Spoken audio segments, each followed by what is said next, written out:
So okay, this obviously, as you can see, I'm having to use some old footage to talk over to film the intro, which is well after the video. And last night it will have worked out. There will have been a live where I've interviewed Elise from One Way Bridge. You could obviously see what this video is about, an overview of all the newer fragrances. But I'm actually not being lazy. It's impossible to go out and film because we've had like hurricane winds for like 2 weeks non-stop up it. Anyway, all this is irrelevant. So all this video is it's just an overview of the more recent ones.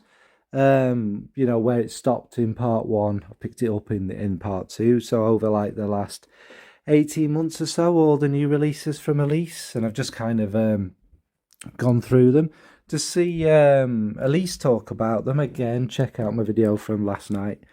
It's really good. It was a really wonderful experience to speak to the creator, the perfumer, where the inspiration comes from, the passion, what she enjoys, who these fragrances are about, you know, and all that sort of thing. It was really fascinating. So if you do get the time and you're interested, go check that out. And obviously this video is just my kind of perspective on all the newer ones, which obviously I'm a big fan of. So anyway, let's just crack on into it then. So the first one of part two, I believe was the first release after I'd done the other ones. It's a fragrance called Wildjoy, and this, well, I'll get into it anyway first. It opens with a big blast of like fresh orange, and I get a kind of dark, clean, kind of smooth leather in there.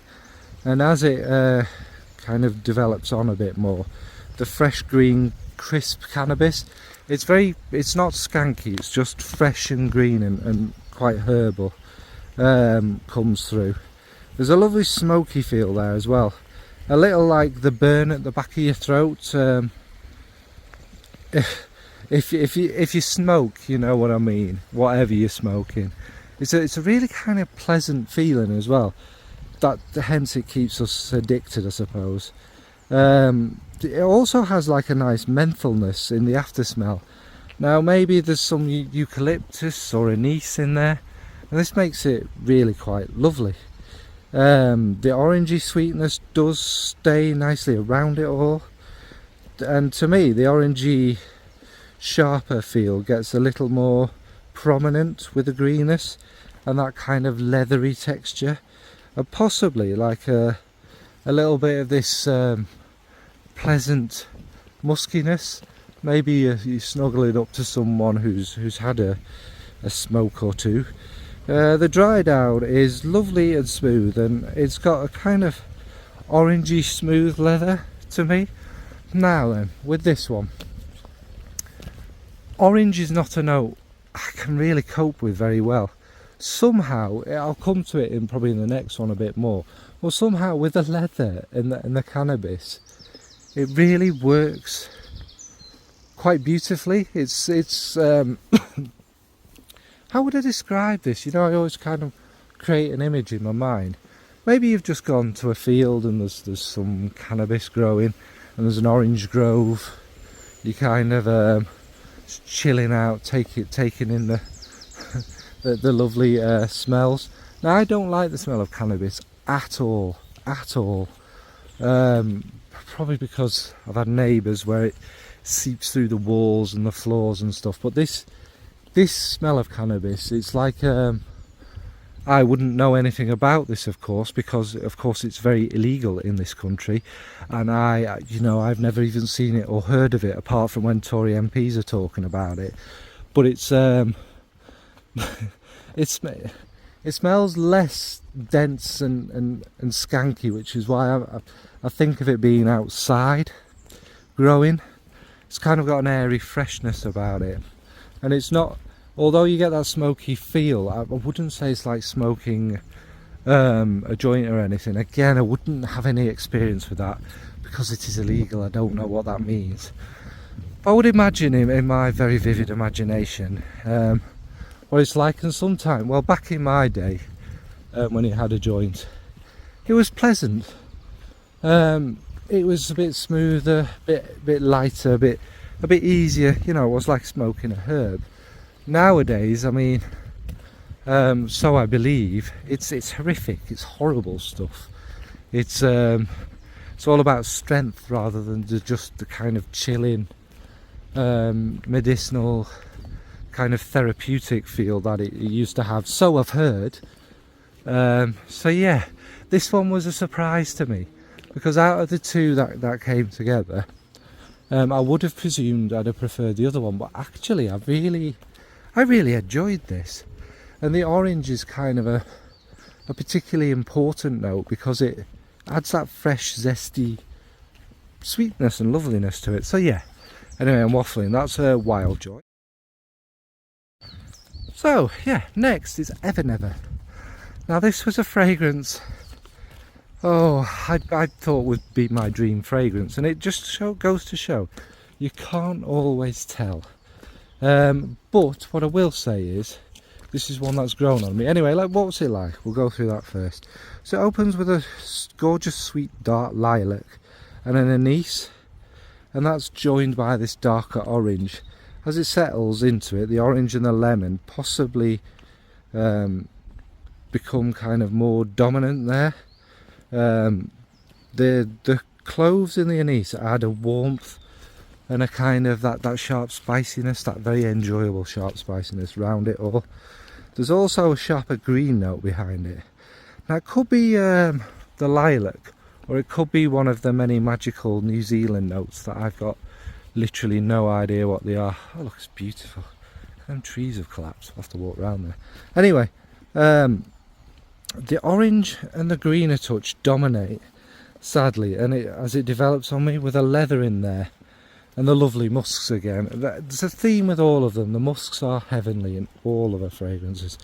After about an hour, the orange gets a little darker and mixes with the cloves, and it's quite lovely. And it dries down with a gorgeous muskiness and a touch of the sweet kind of floral feel, mixing with the sweet resins and that. Now, yes, this did grow on me. But sometimes when I wear it, it's the orange. Sometimes orange can go... This doesn't smell like vomit, and it's not just this fragrance, don't ever get me wrong. But maybe it's like my association with Alka-Seltzer. Wow, I can't walk around this way. Look at that. But yeah, must have been a hell of a wind, innit, to bring up that. But yeah, the orange can have this... a kind of, maybe it's from an experience of drinking Alco Pops when I was younger or something, but sometimes it just goes a bit wrong on my skin in all fragrances, and I struggle to enjoy it. Now, like I say with this one, sometimes I love it, sometimes I notice it more, and it's hard for me.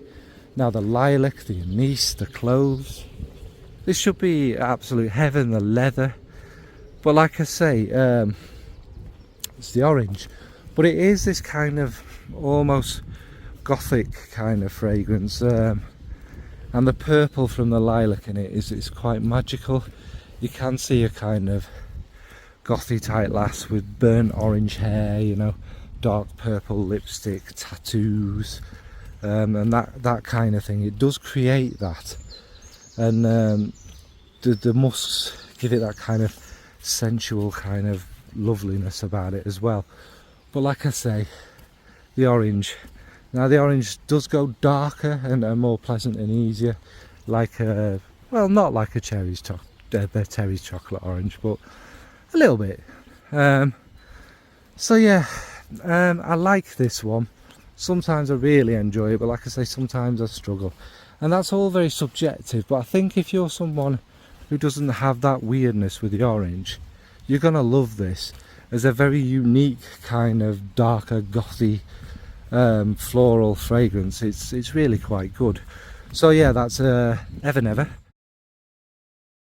So next is Petitcoat Lane, and this one again, before I get into it, this was a grower. I liked it, but my word, it grew on me. Anyway, this opens with a lovely rich smooth brandy over some leather, like some some well-worn leather boots. There's a lovely fresh sparkle from the spice, which is probably the ginger, and the lovely tobacco under it. That's why I don't come down here, I can't get over there. Yeah, so you can see like a lass with knee-high or thigh-high leather boots, a denim skirt and the dark hair down to her shoulders, black eyeshadow, purple lipstick, you know, that kind of theme that runs through my mind often. And the smell of leather grows.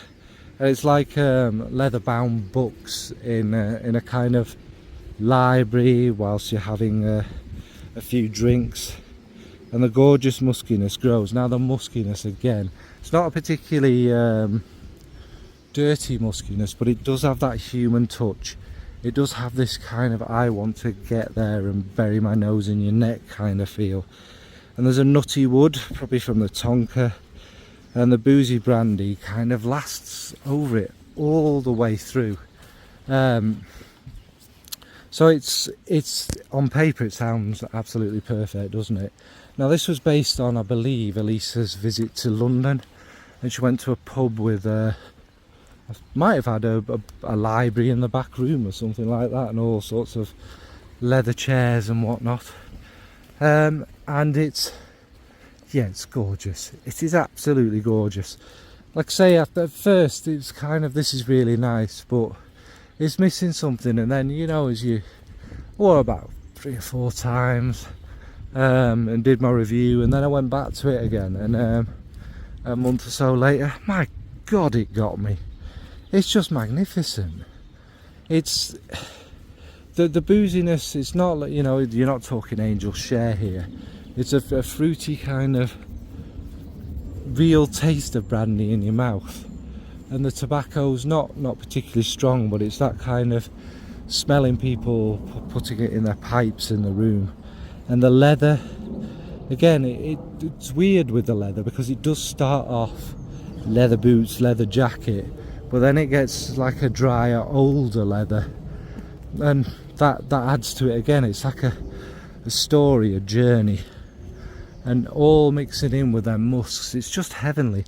I don't need to waffle on and on about them all, but this one is it's got that little bit, like I think I described it to Elise, and it's probably in her description. It's like Top Shelf had a shower and put on his best suit and his cowboy boots and a leather waistcoat or something, and he's brushed his hair, and it's, you know, he's going out for drinks with his significant other, and his significant other's kind of got the same style about her, and it's mixing with that and a classy drink, you know, that's somewhere posh, and it's still got that almost teetering animalic kind of muskiness. It's not there, it's clean, but it is, it's like, you know, when you're let's say getting in the mood more than it's gone full way with it, and it's, yes, it's beautiful. I would suspect, well, I've already asked Elise to hold me back a bottle till I can afford it, and this one will be in my collection, but I love it. So that's Petitcoat Lane from One Way Bridge. So Elise has little limited runs sometimes, and this one was one I blind bought, and I also bought the other one that came out with it that I didn't blind buy, but yeah, I had to have a bottle. But yes, this one's called Amore, and it's based around Elise's visit to Italy, and seeing, I presume, people making wine and stuff the old way. So it opens with a rich, dark, fruity grape and blackberry. It's very, grape is not often used in fragrance, but it's very distinctive, isn't it, when it does. It's actually very juicy and mouth-watering. It's got that realistic dark fruitiness about it that does set your tongue a-tingling. There's also a smooth leatheriness about it too. And as it develops, there's a lovely naughty muskiness, like a proper naughty muskiness. These people have been giving it all of, I can't see my feet, all of that in their bare feet all day long in the hot Italian sun. So it's, oh, yeah, and after about an hour you get a lovely hint of what might be, to me, a powdery violet, but it's the lovely grape and blackberry that are still the stars. The human musk grows and it becomes even more carnal, mixing with a sweet dark purple and the rich woodiness under it. And after a long time, it's like it's scented the bed sheets the next day. All these beautiful smells. It's a little more delicate, but it's the musk that's the main thing, with the kind of memory and whisper of these dark fruits and that kind of winemaking kind of feel. It's gorgeous. Now, you know me, I do like it sometimes a little bit naughty and a little bit, you know, raunchy, let's use that word, and this does it. You can see, you know, it in your mind of you know, old-fashioned, you know, Italian ladies hiking up their dresses or whatever, stamping in it, and just the fresh smell of the grapes. I mean, we all know what grapes smell and taste like, and it's really like that.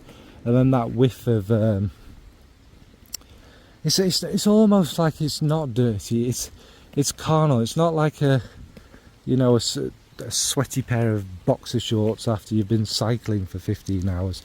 It's clean in the sense it's human, and it's more like you've been enjoying each other's company in the sun for a long time, and it's got that really kind of alluring draw to it, and that balanced and mixed with the sweetness, like I say, and the kind of sunshine feel about it and the warmth from it all makes it really quite magical and unbelievably unique. I mean, I haven't mentioned this about all the ones I've spoken about are ridiculously unique and interesting and really quite nice. So yeah, anyway, that's Amore. Next is this is just one of the most unique fragrances I've smelt, and I love it, and that is Pitching Woo.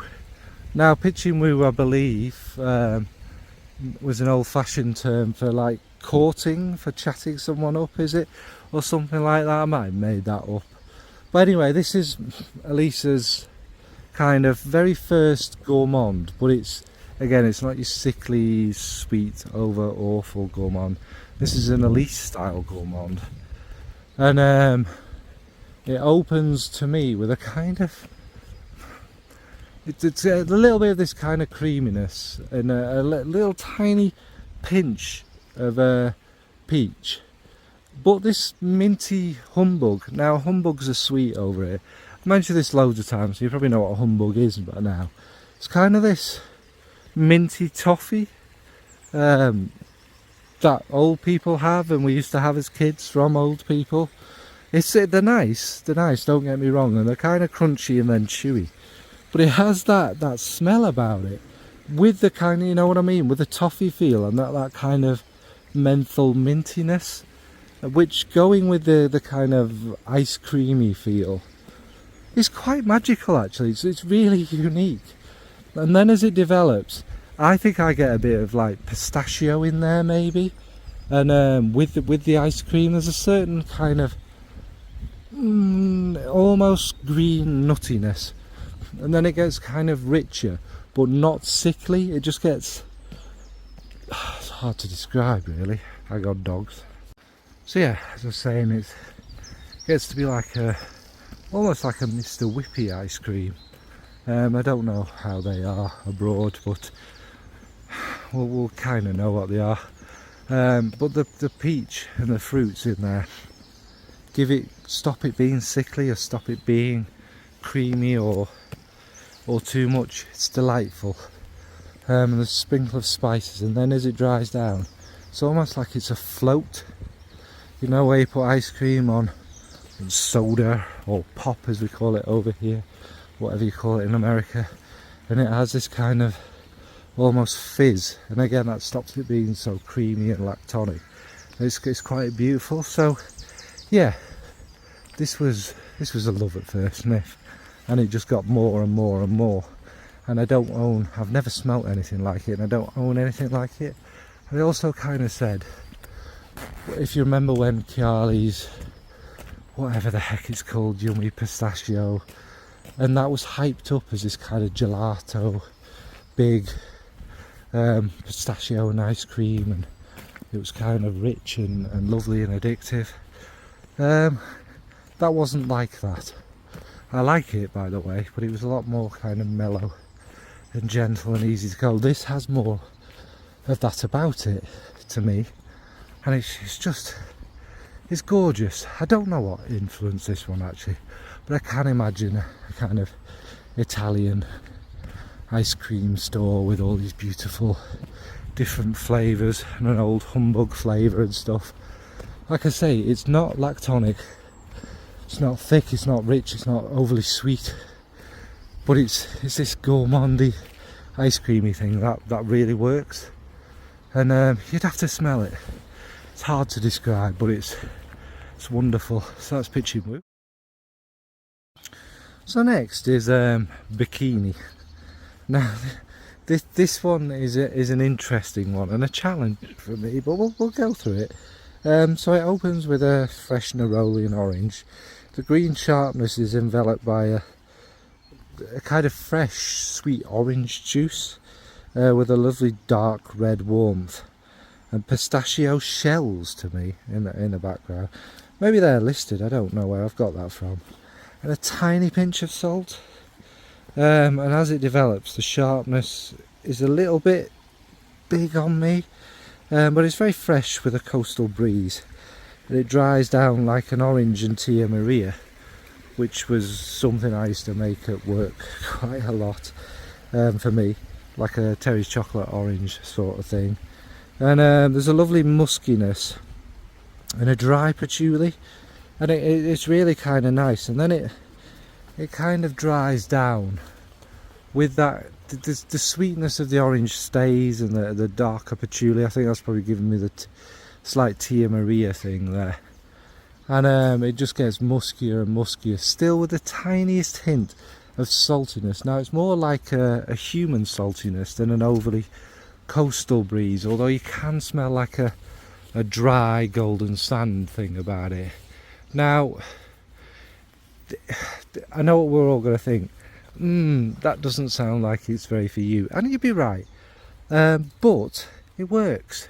Sometimes neroli works in a phrase, rare, but it works, and everything goes together, and it's like, to me, I suppose it would be like a British beach, like a southern British beach, don't get me wrong, not a northern one, you don't want to go there. And a British beach pre-sewage dumping, you know, there's not that vile smell in the air, the water's not brown, and it's not toxic to go in it, like when we were kids, and we had laws to anyway. It's a bit like that, like going down to Cornwall. If you're abroad, I can't think of a parallel to it. It's British sunny, which is rare. Imagine that, British sunny, and the sands are kind of golden, and you've got like some ice lollies and stuff, and maybe some tropical fruits are starting to grow, because you know it's now global warming, isn't it? And it's that kind of feel. It's pleasant, and the sharpness isn't too much, because it doesn't need to be, because it's not an overly hot day.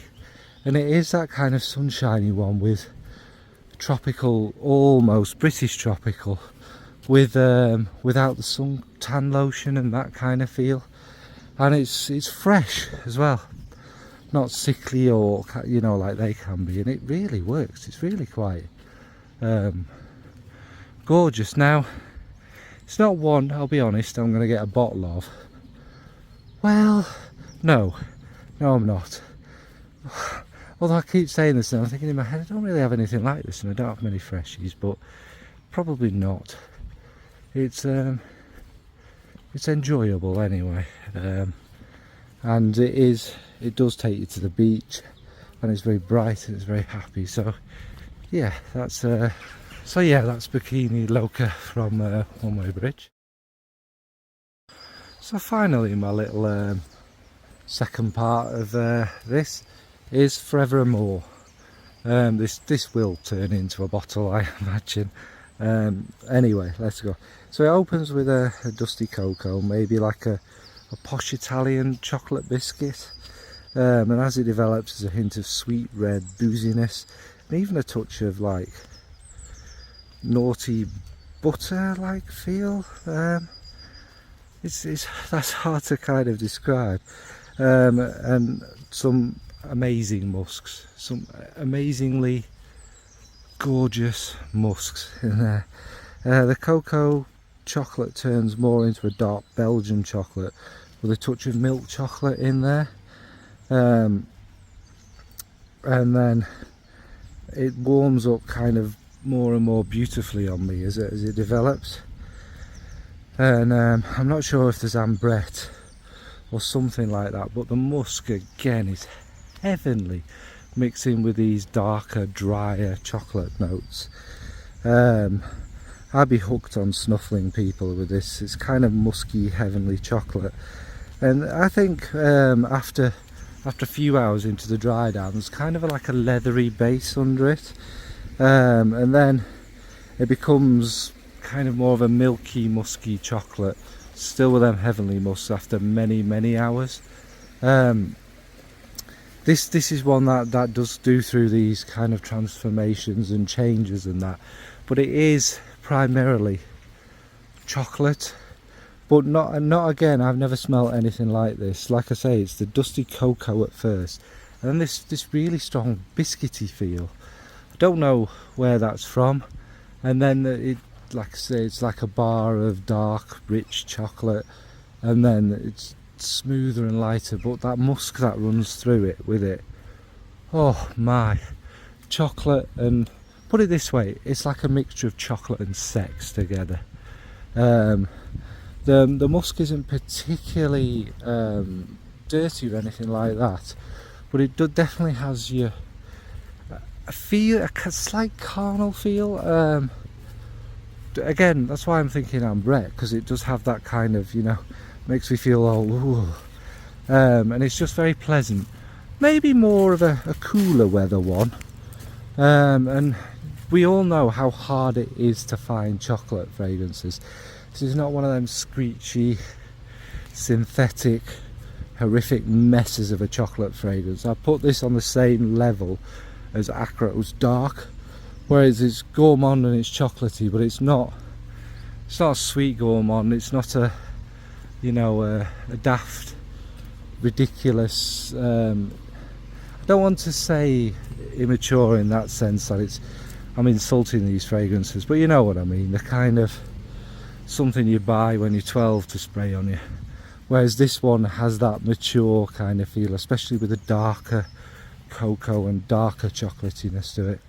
It's magnificent. Again, I've never smelled anything quite like it. It's beautifully done. Chocolate and sex together. Yeah, I think I'll own this one.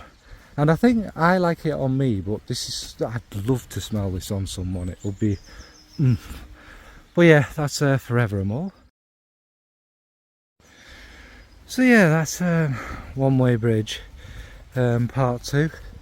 Now, as I've probably already said in this video, I haven't done the introduction and stuff, and there may well be an interview sort of before this video. I might have to do it separate depending on how long it all runs, with the creator Elise, who I think is a perfumery genius, and I imagine one day everyone will know who she is and love these fragrances, because they're special, they're spectacular. And what Elise does so well is bring a character to life, a person, a real person, and you can really smell them in the situation they're in, not just the kind of environment or creation, and they become like characters in a story, and I can anyway, see a vision of them in my mind, and I'm sniffing along with them.